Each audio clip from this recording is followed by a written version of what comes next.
Hello my dear friends and students, welcome to English Max. हम लोग CHSL की English का प्रीवियस पेपर सॉल्व कर रहे हैं और प्रीवियस पेपर आज है सेट नंबर 20। इसका मतलब इसके पहले हम लोग 19 सेट लगा चुके हैं और आप लोगों ने देखा भी है, ठीक है। सारे सेट के साथ उसके PDF का लिंक दिया हुआ है, आप डिस्क्रिप्शन में जाइए और देखिए कि उसमें दिया होगा लिंक ऑफ PDF, तो वहाँ से आपको हमारे टेलीग्राम चैनल का लिंक मिल जाएगा। टेलीग्राम चैनल पे ये सब कुछ अपलोडेड है, जिस दिन का चाहेंगे उस दिन का मिल जाएगा। पहले PDF पढ़ लीजिए, उसके बाद आइए क्वेश्चन सॉल्व करते हैं। और इसके पहले जिन लोगों ने जिनको जुलाई में आपको CGL देना है, तो CGL का भी भैया 40 सेट लगा हुआ रखा है और MTS का भी, सितंबर में MTS का पेपर है तो MTS का भी लगा रखा है। इसी जब ये हमारा CHSL ख़त्म हो जाएगा, इसके बाद हम फिर MTS का जो अभी हुआ है मई जून में, उसको भी करा देंगे और CGL का CHSL का मेंस भी कराना है हमको। तो लगातार पेपर डिस्कशन कंटिन्यू चलता रहेगा, इसमें कोई बाधा नहीं आएगी, ठीक है। चलिए, तो आज का ये जो डिस्कशन है सेट नंबर 20, ये भी 15 मार्च का पेपर है। 15 मार्च का पेपर और ये चौथी शिफ्ट का पेपर है। चौथी शिफ्ट का मतलब 5:15 से 6:15 बजे के बीच का टाइम है।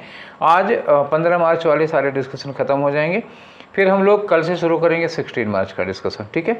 तो 20 पे हम लोग पहुंच गए हैं। इसका मतलब क्या हुआ, आज का ये ख़त्म होने के बाद हमारे पास 16 सेट और बचेंगे, तो उनको भी धीरे धीरे निपटा लेंगे। आप लोग मॉक टेस्ट देते रहिए, अपनी तैयारी करते रहिए, लगातार मन से लगे रहिए, सफलता आपके हाथ में होगी, ठीक है। तो चलो शुरू करते हैं आज का पहला क्वेश्चन। और पहला क्वेश्चन किसका है, ये एरर का क्वेश्चन है, ठीक है। तो पढ़ के देखते हैं एरर किस चीज़ की है। देखो लिखा है, the inflow of foreign portfolio funds into Indian equities have pushed up price earning multiples and valuations, ठीक। अब कहना क्या चाह रहे हैं जरा ये देखो। कह रहे हैं कि जो इनफ्लो है किसका, फॉरेन पोर्टफोलियो फंड का, जो फॉरेन पोर्टफोलियो फंड का इनफ्लो है कहाँ, इंडियन इक्विटीज में। तो इंडियन इक्विटीज में फॉरेन पोर्टफोलियो फंड जो है उसका इनफ्लो, उसके इनफ्लो ने पुश कर दिया है, क्या है, प्राइस अर्निंग मल्टीपल्स को, ठीक है, और वैल्यूएशंस को इनफ्लो कर दिया, उसको क्या कर दिया है, पुशअप कर दिया है, बढ़ा दिया है। तो किसने बढ़ा दिया है, अब क्वेश्चन यह है कि किसने बढ़ा दिया है। अच्छा, इसके पहले क्वेश्चन डिस्कस करने के पहले मैं आप लोगों को एक चीज़ बता दूं, आपके काम की बात है।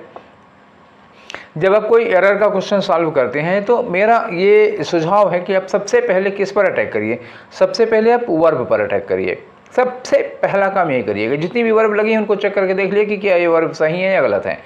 मोस्ट संभावना है, मोस्ट प्रोबेबल है कि वर्ब की गलती निकल आएगी। अगर वर्ब की गलती निकल आती है, नहीं निकलती है, तो फिर आप प्रीपोजिशन पर अटैक करिए। इन दोनों पर अटैक करने के बाद ही आप फिर एडजेक्टिव, कंजंक्शन, प्रोनाउन, इन सब पर जाइएगा।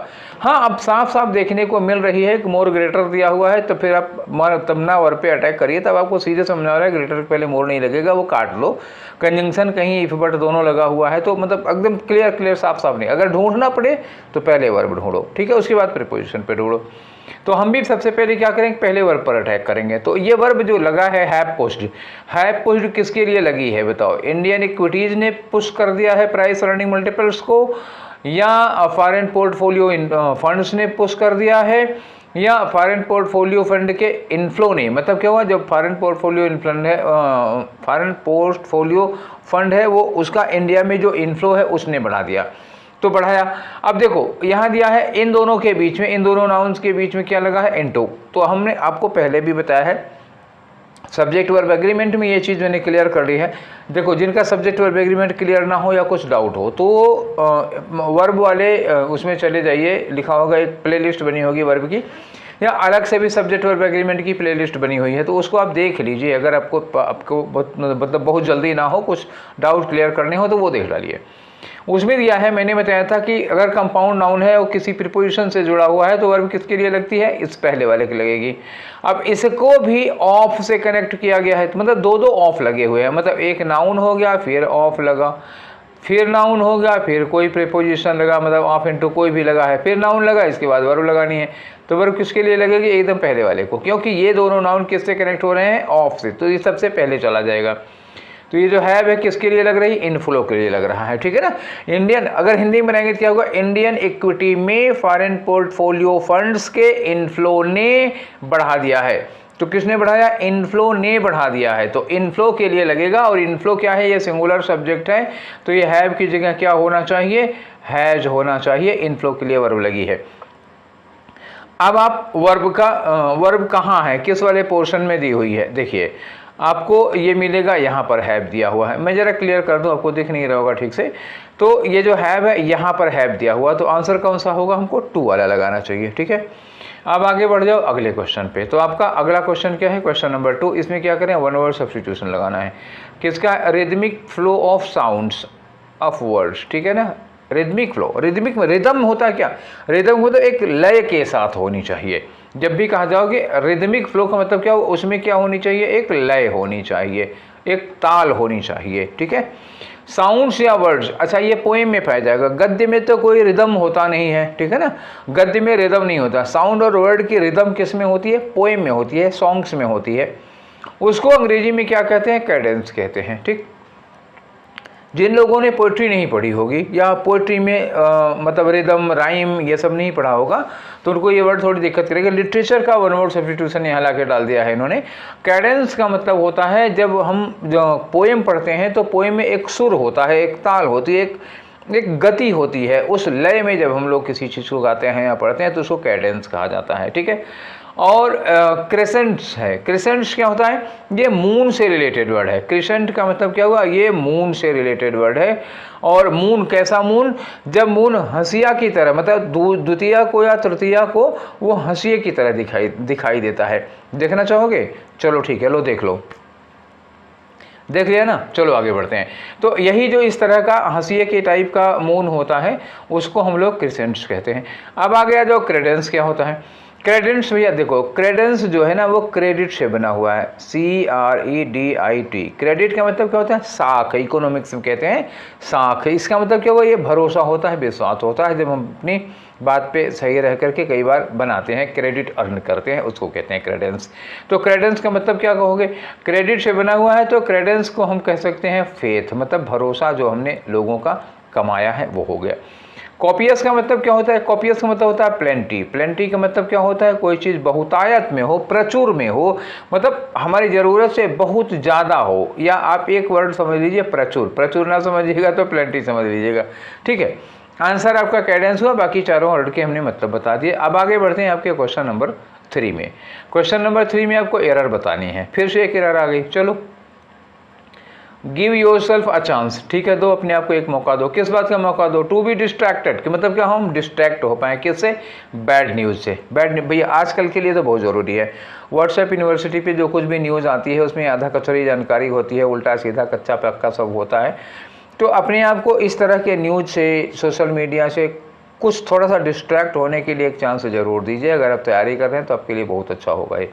ठीक है, तो अभी देखना ये है हमको कि डिस्ट्रैक्टेड के बाद प्रीपोजिशन ऑफ लगता है कि नहीं लगता है, तो ये नहीं लगता है।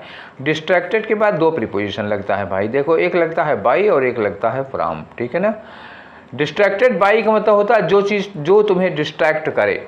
अब देखो यहाँ क्या लिखा, बैड न्यूज़, तो बैड न्यूज़ से आप खुद को डिस्ट्रैक्ट करो ना, बैड न्यूज़ आपको नहीं कर रही है डिस्ट्रैक्ट। तो ऐसे में क्या लगाना होगा, यहाँ पे हमको लिखना चाहिए था डिस्ट्रैक्टेड फ्रॉम बैड न्यूज़।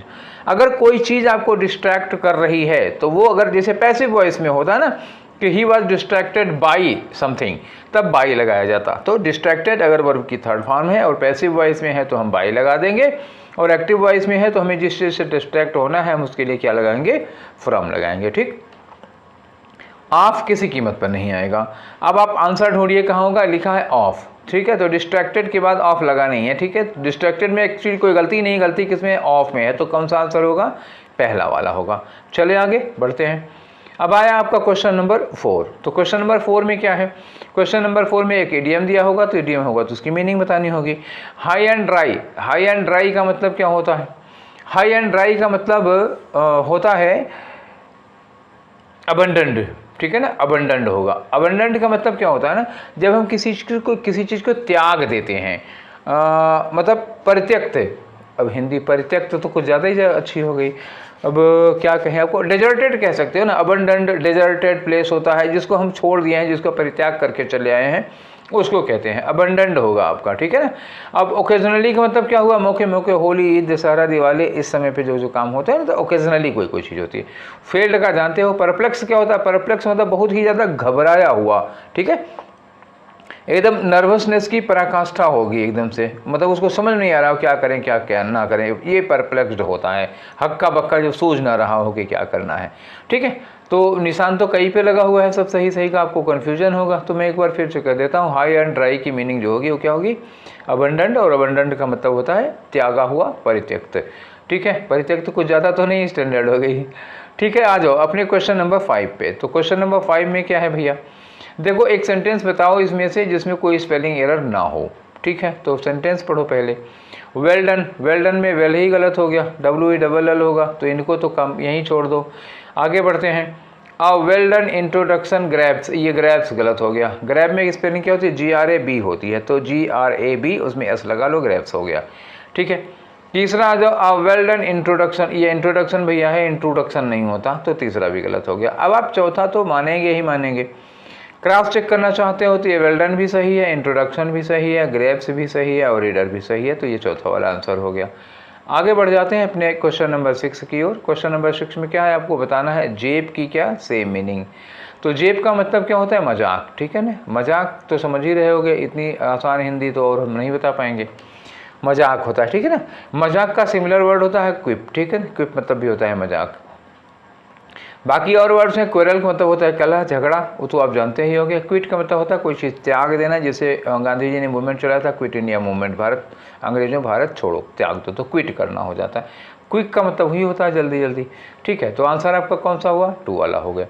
आगे आ जाएं क्वेश्चन नंबर 7 पे। क्वेश्चन नंबर 7 क्या कर रहा है, अपोजिट मीनिंग बतानी है। बस ये खास ध्यान रखा करें, एक मीनिंग अपोजिट बतानी है, सिमिलर बतानी है, अपोजिट बतानी है। तो क्रेडिबल वर्ड है, तो क्रेडिबल, फिर अभी थोड़ी पहले ये बताया क्रेडिट से बना है। क्रेडिट मतलब क्या होता है, भरोसा होता है। ठीक है ना, भरोसा है, तो जिसको मतलब जिस पर हम पूरा पूरा यकीन कर सकते हो, क्रेडिबल होगा। ठीक है, विश्वस्त कह सकते हो, भरोसेमंद कह सकते हो। अनलाइकली, अनलाइकली का मतलब क्या होता है, जिसकी कोई संभावना ना हो। ठीक है, तो क्रेडिबल का मतलब क्या होगा, अगर भरोसा होगा तो उसकी पॉसिबिलिटी होगी। देखो, अगर कोई चीज़ क्रेडिबल है, क्रेडिबल है मतलब जिस पर हम यकीन कर सकते हैं, तो पॉसिबल होगी कि नहीं होगी।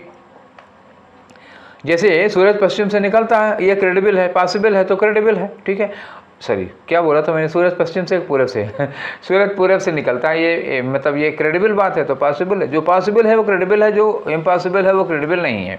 ठीक है, तो अनलाइकली मतलब जिस चीज़ की संभावना नहीं है। ठीक, अब समझ में आ गया ना, क्रेडिबल मतलब पॉसिबल, तो अनलाइकली उसका अपोजिट हो गया, तो ये रहा आपका अनलाइकली। शेल्टर्ड का मतलब क्या होता है, जहाँ हम शरण लिए होते हैं, शेल्टर उसको कहते हैं। अनस्वर्विंग का मतलब क्या होता है, कंस्टेंट होता है, लगातार होता है। और कंक्लूसिव का मतलब होता है निष्कर्ष के रूप में। ठीक, बढ़े आगे, आपका आंसर कौन सा था, पहला वाला। आ जाओ क्वेश्चन नंबर 8 में अपने। ठीक है, तो ये आपका क्वेश्चन नंबर 8 है। इसमें जो ब्रैकेटेड पार्ट है उसको आपको रिप्लेस करना है। ब्रैकेटेड पार्ट कहाँ दिया हुआ है, इज में दिया हुआ है। ठीक है, तो इसको सेंटेंस को पढ़ के देखिए पहले, इज को हटाना पड़ेगा कि नहीं हटाना पड़ेगा। हेलो, यहाँ तो कोई मतलब नहीं है। हाउ इज यू, भैया यू के लिए क्या यूज किया जाता है, हाउ आर यू कहते हो ना, यू के साथ आर लगा जाता है। ठीक है, तो यहाँ पे गलती हो गई इज की, तो क्या लगाओगे, आर लगाओगे। यू के साथ वाज भी नहीं लग सकता, यू के साथ टाइम भी नहीं लग सकता। इस तरह बच्चों वाला क्वेश्चन तो मुझे उम्मीद नहीं थी कि CHSL पूछेगा, लेकिन ठीक है, एक आध क्वेश्चन इस तरह भी चल जाते हैं। नेक्स्ट क्वेश्चन में आ जाओ। 8 के बाद क्या है आपका, क्वेश्चन नंबर 9 आ रहा है। क्वेश्चन नंबर 9 में क्या करना है आपको, ग्रामेटिकल एरर। फिर से देखो, ग्रामेटिकल एरर क्या है, ये इंप्रूवमेंट का क्वेश्चन है, ये अंडरलाइन किया हुआ है।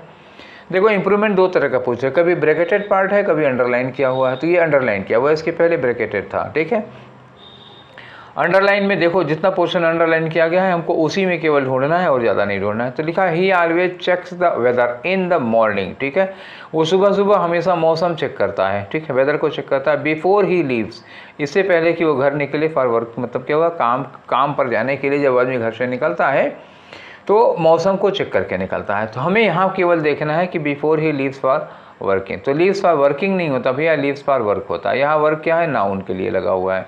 ठीक है, काम के लिए निकलना। तो वर्क ये वर्ब नहीं है, ये वर्क वो वर्ब ना होकर के क्या है, नाउन है। Before he leaves for work, इसके पहले जिसे हम बोलते हैं before he leaves for college, before he leaves for office, before he leaves for factory, वैसे ही हम कहते हैं before he leaves for work, जब वो काम पर निकलता है उसके पहले मौसम को चेक करता है। तो लीव्स फॉर वर्क कहाँ मिलेगा, तो यहाँ तो वर्क यहाँ भी है, लेकिन यहाँ लीव लिखा हुआ है, गलत हो जाएगा। लेफ्ट यहाँ वर्क से लिखा हुआ तो होगा ही नहीं, और लेफ्ट पास्ट में हो जाएगा। ये लीव्स फॉर वर्क, ये तीसरा वाला सही है। आगे आते हैं आपके क्वेश्चन नंबर 10 पे। क्वेश्चन नंबर 10 क्या है, करेक्ट इनडायरेक्ट बताओ। तो पहले ये देख लो, ही आई एक्सप्लेन्ड, एक्सप्लेन्ड तो ठीक है, ये एक्सप्लेन रख सकते हो, इन्वर्टेड कॉमा की जगह दैट लगाओगे। आई जो है, अगर ये आई है तो आई स्पीकर होगा और स्पीकर भी आई है, तो इसका मतलब आई को चेंज नहीं किया जाएगा, आई ही रहेगा। डोंट का डिड नॉट हो जाएगा क्योंकि एक्सप्लेन्ड जो है वो पास्ट में है, और हियर का देयर हो जाना चाहिए। तो पहले इतना देख लो, हियर का देयर होगा, ये दोनों कट गए, ठीक है। तो 2 और 4 को तो हटा दो, एक में और कोई गलती निकाल लो। ये पहले वाले में डोंट को डोंट ही रख दिया है, डिड नॉट नहीं बनाया, तो पहले वाले में गलती निकल गई। अब आपके पास एक ऑप्शन बचा रहा, तीसरा वाला लगा लो, ठीक है। तो आगे आ जाओ क्वेश्चन नंबर 11 में। आप कह रहे हो कि मतलब गजब है भाई, बिना पढ़े ही कर रहे हैं, तो वही यही तो कहते हैं, इसीलिए तो डिस्कशन करना चाहिए। सीखोगे इस तरह की चीज़ों को, बिना मतलब मेहनत करने से बच जाओगे ना, टाइम वेस्ट करने से बचा लोगे। इस तरह के क्वेश्चन ऐसे ही हो सकते हैं, यहाँ क्यों टाइम वेस्ट करना, ठीक है। 11 नंबर पे आ जाओ। 11 नंबर पे अरेंजमेंट दिया हुआ है। अब अरेंजमेंट में हम देख लेते हैं कि कहाँ से शुरू हो सकता है, कहाँ से नहीं हो सकता है, उसी हिसाब से हम लोग कर लेंगे इसको, ठीक है। तो चलो देखो किससे शुरू हो सकता है, किससे नहीं हो सकता है। तो पहले इन्होंने कहा कि यूजफुल फॉर गवर्नमेंट। क्या चीज़ यूजफुल है भाई, यहाँ से शुरुआत नहीं हो सकती। मतलब पी से आप किसी कीमत पर स्टार्ट नहीं कर सकते हो सेंटेंस को। Useful for government to utilise, अब ये लिखा useful for the government to utilise the expertise and, ये काम ही नहीं बन सकता, यूजफुल से शुरू ही नहीं हो पाएगी, ठीक है ना। और ये एंड विनिंग, ये इससे भी स्टार्ट नहीं हो सकती है ना, तो पी से स्टार्ट होगी ना तो आर से स्टार्ट होगी। तो पहले पी से स्टार्ट होने वाले काट दो, ये पी से स्टार्ट नहीं हो सकता, ठीक है। अब देखें एस से शुरू हो सकता है क्या, सर्विसेज ऑफ मेंबर्स। और एंड जरा देख लेते हैं। अब एंड मिला लो, तो एंड में क्या है, पी वाले के एंड में एंड लगा हुआ है और क्यू वाले के एंड में एंड लगा हुआ, तो जिससे एंड हो जाएगा। तो एंड पे तो कोई सेंटेंस एंड ही नहीं हो सकता है ना।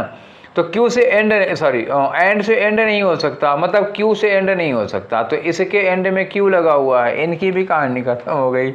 अब एक ऑप्शन बच रहा है आपके पास कि आप इस चौथे वाले को लगा दें, ठीक है। तो मैंने ये चौथा वाला हाँ कर दिया। आप मिलाना चाहे, क्रॉस चेक करना चाहो तो आपको करा दे रहे हैं, आंसर हो चुका है, ठीक है।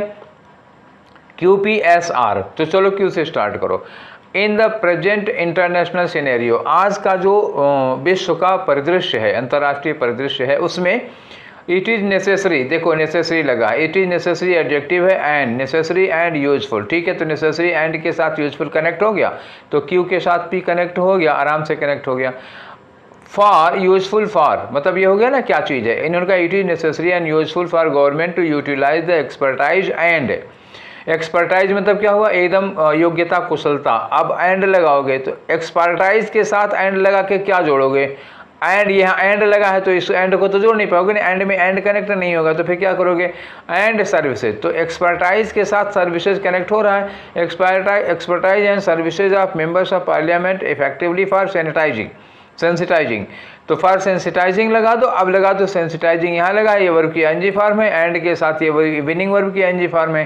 तो एस के बाद आर कनेक्ट हो जा रहा है, ऊपर क्या हो रहा है, पी क्यू कनेक्ट हो रहा है, सॉरी QP, ऊपर QP कनेक्ट हो रहा है, नीचे SR कनेक्ट हो रहा है, तो QPSR हो गया, ठीक। जो कि बिना इसको पढ़े भी हम लगा चुके थे, ठीक है। दोनों आपने देख लिया। देखो आपको एग्जाम में जिससे फास्ट कर सको वो कर लो, पहले स्टार्टिंग और एंडिंग देख लो, आपका काम बन रहा है तो बन जाएगा 10-15 सेकंड में। फिर नहीं तो पूरा पढ़ के अरेंज करना होगा, तो एक दूसरे टाइम क्वेश्चन का टाइम खा जाएगा। आराम से हो सकता है तो वैसे कर लो, नहीं हो पाए तो पढ़ के करना, और क्या, ठीक है। नेक्स्ट में आते हैं, आपका क्वेश्चन नंबर 12 है। तो क्वेश्चन नंबर 12 में क्या करना है, देखो इम्प्रूवमेंट का क्वेश्चन फिर है, अंडरलाइन कितना किया गया है, ये रिलीजियसली इम्पोर्टेंस, ठीक है।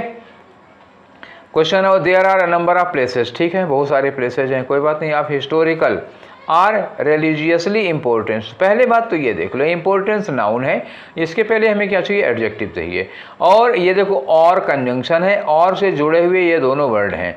तो अब ये हिस्टोरिकल जो है, जो अंडरलाइन नहीं है, वो एडजेक्टिव है। अगर ये एडजेक्टिव है तो जो अंडरलाइन किया हुआ है, जिसको हमें इम्प्रूव करना है, वो भी एडजेक्टिव ही होना चाहिए। तो दो तरफ से इसको एडजेक्टिव होना चाहिए। आप जिस तरफ से भी समझना चाहें, मैं आपको दोनों तरफ से समझा दे रहा हूँ इसको, कि एक तो इम्पोर्टेंस नाउन है तो इसको एडजेक्टिव होना चाहिए। दूसरी बात, और से कनेक्टेड है तो और के पहले वाला एडजेक्टिव है तो इसको भी एडजेक्टिव होना चाहिए, तो दोनों तरफ से ये एडजेक्टिव होना चाहिए। रिलीजियस होगा वो गलत हो जाएगा। रिलीजियस इंपॉर्टेंट, तो ये रिलीजियसली तो होगा नहीं, यहाँ दोनों में रिलीजियस दिया हुआ है। अब यहाँ रिलीजियस में इंपॉर्टेंस नाउन है, यहाँ रिलीजियस के बाद इंपॉर्टेंट लिखा है जो कि खुद एडजेक्टिव है, तो एडजेक्टिव नहीं लग सकता, चौथा गलत होगा, तीसरा वाला आंसर होगा। ठीक है, आगे आ जाओ। क्वेश्चन नंबर 13 आपका, तो आपका क्वेश्चन नंबर 13 ये है। इसमें करना क्या है, आपको सेम मीनिंग बतानी है। किसकी सेम मीनिंग? केजीनेस की बतानी है। केजीनेस क्या होता है? केजीनेस एक तरह की चालाकी होती है, एक तरह की, अब क्या कहें, धूर्तता नहीं कह सकते, कुटिल कह सकते हो इसको, कि जैसे हम कोई चीज़ छुपाना चाहते हैं, मतलब बड़ी चालाकी से कोई चीज़, जैसे कोई चीज़ हम आपको बताना नहीं चाहते हैं तो हम उस पर दुनिया भर की नौटंकी करेंगे, हम उसको बताएंगे नहीं। ठीक है, तो कुछ बात, किसी से कोई बात छुपाना, मतलब एक तरह से कुटिलता होती है, चालाकी होती है, तो वही है केजीनेस। अब इंजीनियसनेस जो होता है ना, वो क्या होता है? इंजीनियस होता है ना, वो निष्कपट होता है। निष्कपट मतलब जिसके अंदर कोई कपट नहीं हो, तो ये तो उल्टा हो जाएगा ना। केजीनेस में क्या होगा? कपट होता है, कुटिलता होती है। अब ये निष्कपट है, ये इसको पा समझिएगा, सा नहीं है, ठीक है ना, ये पा है, ये ऐसे समझ, ये पा है, ठीक है। तो ये निष्कपट होगा तो उसका अपोजिट हो जाएगा। गाइलफुलनेस क्या होता है? देखो, GUILE, गाइल जो होता है ना, ये कपट होता है, ठीक है, इसमें कुटिलता, वो कपट है। तो गाइलफुलनेस का मतलब क्या हुआ? इसमें भी कपट है। तो यही आपका क्या हो गया? सिमिलर हो गया। और डिसिकेट, मैं आपको बता दूं कि डिसिकेट मतलब होता है कोई चीज़ सुखाना या ड्राई करना, ठीक है ना। डिसिकेट मतलब टू ड्राई, आप अंग्रेजी वाले हैं, जान ही रहे हो, मैं हिंदी में लिख रहा हूँ, सुखाना कोई चीज़ या किसी चीज़ को ड्राई करना। डोपीनेस का मतलब क्या होता है? स्लीपी से होते हैं आप, जब आपको नींद लगी होती है ना, आप स्लीपी फील करते हैं, तो वो डोपीनेस होता है। ये आपका आंसर क्या हो गया? ये सेकेंड वाला हो गया। केजीनेस और गाइलफुलनेस मतलब दोनों में कुटिलता या कपट जैसी कोई चीज़ पाई जाती है। ठीक है, नंबर आ जाओ क्वेश्चन नंबर 14 पे। तो ये आपका क्वेश्चन नंबर 14 में एक बार फिर से अरेंजमेंट का क्वेश्चन है। अब इसमें स्टार्टर दिया हुआ है आ न्यूली के बाद क्या आ सकता है? अब पहले यहाँ से देखो कि आ न्यूली के बाद क्या आ सकता है। A newly reflected on why, ये तो लग नहीं रहा। A newly reflected on why, a newly क्या? अब यहाँ दिया a newly appointed division manager. A newly मतलब नया अपॉइंटेड डिवीजन मैनेजर, ये नया मैनेजर अपॉइंट किया गया, डिवीजन मैनेजर। तो क्यू से हम स्टार्ट तो कर सकते हैं। आ न्यूली कंपनी डिस्पाइट बेटर, आ न्यूली कंपनी, न्यूली एडवर्ब हो रहा है, कंपनी नाउन है, नाउन के पहले एडवर्ब लग नहीं सकता, आर से स्टार्ट नहीं होगा। A newly it was the friendly, a newly it was the friendly भी नहीं लगेगा, इसमें क्यू के अलावा कुछ नहीं लग सकता है। तो आप स्टार्टिंग किससे करोगे? क्यू से करोगे। एक क्यू के अलावा और कोई स्टार्ट नहीं कर सकता, एक ही ऑप्शन मिल गया आपका 3 वाला। आपको क्रॉस चेक करना हो, आपकी मर्जी हो तो क्रॉस चेक कर लीजिएगा, इसके अलावा और कोई हो ही नहीं सकता है। ठीक है, आगे बढ़ते हैं आपके क्वेश्चन नंबर 15 की ओर। और आपका क्वेश्चन नंबर 15 है, ये देखो, ठीक है, सेम मीनिंग बतानी है फोर्टिट्यूड की। फोर्टिट्यूड का मतलब क्या होता है? सहनशीलता होती है, पेशेंस होता है, टॉलरेंस होता है, फॉरबियरेंस होता है, ठीक है ना। फोर्टिट्यूड उसको कहते हैं, मतलब एक तरह से अब कह सकते हो कि दुख को या कष्ट को सहने की जो क्षमता होती है, वो हो गया फोर्टिट्यूड। ठीक है, तो प्लॉट का मतलब षड्यंत्र होगा या जमीन का टुकड़ा हो गया। वैसिलेशन का मतलब क्या होता है? अपने इरादे से डगमगाना, इधर उधर हो जाना। ग्रिम का मतलब क्या होता है? बहुत विशाल या बहुत मजबूत होता है। ग्रिट मतलब फिर होता है सहनशीलता। क्लियर, तो ग्रिट लगा लो आप, चौथे नंबर वाला, ये आंसर हो जाएगा। अब आ जाओ 16 नंबर पे। तो आपका 16 नंबर क्या है? फिलर का क्वेश्चन है। Habitat loss receive little attention. Habitat loss का मतलब सपोज करो जैसे कुछ लोग जंगल काट रहे हो, जंगल काटेंगे तो कुछ जानवरों का हैबिटेट लॉस होगा। तो इस हैबिटेट लॉस पर ट्विटर यूजर्स ने एक शब्द नहीं बोला, किसी ने कोई अटेंशन नहीं पे किया। तो ट्विटर के साथ क्या यूज करोगे? किसने नहीं अटेंशन पे किया? ट्विटर फोर्सेज ने, कि ट्विटर यूजर्स ने, कि ट्विटर पूल्स ने, या ट्विटर बैंड ने? तो कौन होगा? ये ट्विटर यूजर्स होंगे, जिनके मुंह पे दही जम गया था और वो लोग कुछ नहीं बोले। ठीक है ना, मुंह में दही जमने का मतलब समझ गए जब कोई किसी बात पर कमेंट नहीं करता, शब्द नहीं बोलता है। ठीक है, जबकि ईश्वर बोलना चाहिए, नेचुरल हैबिटेट लॉस है। खैर चलिए, कुछ लोग इसलिए नहीं बोलते हैं कि वो किसी को नाराज़ नहीं करना चाहते हैं। 18 नंबर पे आ जाओ। चलिए 17 आपका, इसके पहले क्वेश्चन हमने क्या कराया था? हाँ, ये वाला क्वेश्चन नहीं, ये तो छूट गया ना आपका। एक क्वेश्चन देखता हूँ क्या छूट गया। हैबिटेट वाला क्वेश्चन 16 करा चुके हैं, अब आपको 17 करना है। ठीक है ना, तो ये है आपका इनकरेक्टली स्पेल्ड वर्ड बताओ। तो इनकरेक्टली स्पेल्ड वर्ड इसमें कौन सा हो सकता है? मजेस्टिक। मजेस्टिक मतलब शानदार, ठीक है, इसकी तो स्पेलिंग सही है, तो फिर ये आंसर नहीं होगा। लवेबल मतलब बहुत ही प्रिय, जिसको देख के प्यार करने का मन करे वो लवेबल होता है, बहुत छोटे बच्चों के लिए यूज किया था, प्रिय होता है, ठीक है, तो ये भी नहीं होगा क्योंकि इसकी स्पेलिंग सही है। टोकन, टोकन नहीं टोकन होता है जी, तो इसकी स्पेलिंग गलत है। टोकन में क्या होगा? TOKEN, टोकन होता है, तो ये आपका आंसर हो जाएगा। स्ट्रिंग देख लो, तो स्ट्रिंग की भी स्पेलिंग सही है, तो ये आंसर नहीं हो सकता। तो आपका आंसर कौन सा होगा? तीसरा वाला। अब आ जाओ आपके क्वेश्चन नंबर 18 पर। तो क्वेश्चन नंबर 18 में क्या है? फिर से खाली जगह भरो। लिखा है have you ever had a dash bath using a bath wash. Bath wash use करके क्या आपने कभी ऐसी बाथ ली है, कभी ऐसा स्नान किया है? तो स्नान के लिए एडजेक्टिव लगाना है। कैसा स्नान हो सकता है? बार्बरिक हो सकता है क्या? बार्बरिक मतलब एकदम क्या कहते हैं, घोर, निर्दयी, क्रूर, एकदम जंगली, बर्बर टाइप के लोग जो होते हैं। बर्बर वर्ड सुना है ना? हाँ, वही हिंदी वाला अंग्रेजी में आ गया बार्बरिक, तो बर्बर के लिए। तो नहाना बर्बर कहाँ हो सकता है यार? एक्सटिंग्विशिंग का मतलब क्या होता है? एक्सटिंग्विश मतलब बुझाना होता है, तो आग बुझाने के लिए यूज किया जाता है। आग बुझाने वाला नहाना नहीं होता है जी। ये रिफ्रेशिंग बात, हाँ, नहाने के लिए, बात के लिए रिफ्रेशिंग वर्ड ज़्यादा सुटेबल है, क्योंकि हम नहाने के बाद रिफ्रेश हो जाते हैं। अब किलिंग बात का तो कोई मतलब ही नहीं है जी। तो आपका कौन सा हो गया? आंसर नंबर 3 हो गया। अब आ जाओ अपने क्वेश्चन नंबर 19 पे। 19 में क्या कह रहे हैं? एक इडियम दिया हुआ है, उसका मतलब बताओ। The whole ball of wax, ठीक है। The whole ball of wax का मतलब क्या होता है? एवरीथिंग। एक ही मीनिंग होती है, बस हो गया। आगे बढ़ जाओ, क्वेश्चन नंबर 20 पे आ जाओ अपने। तो ये है आपका क्वेश्चन नंबर 20। क्वेश्चन नंबर 20 में क्या है? करेक्ट पैसिव बताने हैं आपको, ठीक है। तो पहले सेंटेंस पढ़ो। The villagers have rebuilt. ये हैव और रिबिल्ट क्या हो गई? आपकी वर्ब हो गई। लिखा है द हॉस्पिटल, तो द हॉस्पिटल पहले लेंगे, और हैव रिबिल्ट है, तो हॉस्पिटल के लिए हैव की जगह क्या हो जाएगा? हैज हो जाएगा। द हॉस्पिटल हैज़ बीन, और रिबिल्ट लगाओगे बाय द विलेजर्स होगा। तो हमें सबसे पहले हैज़ बीन रिबिल्ट ढूंढना है, ठीक है। तो हैज़ बीन रिबिल्ट अगर एक ही में मिलता है तो ठीक है, अगर दो में मिल जाएगा तो कुछ और आगे प्रयास करेंगे। पहले देखो, हैज़ रिबिल्ट है, नहीं होगा, हैज़ बीन चाहिए। हैज, ये हैज चाहिए था ना, हैड बीन थोड़ा चाहिए था हमको। हैज का हैड तो डायरेक्ट इनडायरेक्ट में होता है ना, एक्टिव पैसिव में तो होता नहीं है, ठीक है। हैज बीन रिबिल्ट हमको यहाँ पे मिल गया है, और यहाँ क्या है? वाज रिबिल्ट है, ये नहीं होगा। तो आपके पास इकलौता है सेंटेंस जिसमें वर्ब करेक्ट है, तो मतलब वही होगी फिर, और क्या। अब आ जाओ अपने क्वेश्चन नंबर 21 में। तो 21 से लेकर के 25 तक होता क्या है, ये तो आप लोग भली भांति जानते हैं, ठीक है ना। एक पैराग्राफ होगा, उस पैराग्राफ में 5 खाली जगह होंगी, उन खाली जगहों के लिए 4-4 ऑप्शन होंगे। तो उसको आपको भरना होगा कि किस फेलर, किस खाली, किस ब्लैंक की जगह कौन सा फेलर यूज करना है। तो एक बार इसको आपको पढ़ना पड़ेगा। देखो लिखा है swollen joints. Swollen joints का मतलब होता है जो हमारे जोड़ होते हैं। जोड़ का मतलब क्या हुआ? जैसे कंधे का जोड़ हो गया, कोहनी का जोड़ हो गया, कलाई का जोड़ हो गया, या फिर आपकी ये जो मतलब ये सब जोड़ होते हैं ना, ये वाला, ये भी जोड़ हो गया आपका, ठीक है। ये जोड़ है, ये सब जोड़ होते हैं ना, ये सब, ठीक है। तो ये जोड़ है। घुटने का जो, अब घुटना आपको नहीं दिखा सकते ना, तो घुटने का जोड़ हो गया, टखने का जोड़ हो गया ना, स्पाइन का, ये जो पीछे पीठ होती है स्पाइन, उसका जोड़ हो गया। तो ये सारे जोड़ हैं, ठीक है। इन्होंने कहा कि सोल एंड जॉइंट्स डैश, मतलब सोल एंड जॉइंट्स का मतलब क्या हुआ? जॉइंट्स में जो हमारे जोड़ हैं, जो जॉइंट्स हैं, उसमें सूजन आ जाती है। कब आ जाती है? यहाँ सूजन आ जाने के लिए आपको लगाना होगा वर्ब। आगे लिखा है when there is fluid in the tissue, जब लिक्विड जमा हो जाता है उन टिश्यूज में, जो हमारे जॉइंट्स के आसपास जो टिश्यूज होते हैं, जब उसमें लिक्विड जमा हो जाता है तो जो जोड़ है वहाँ पे सूजन आ जाती है, ठीक। एक बात ये हो गई।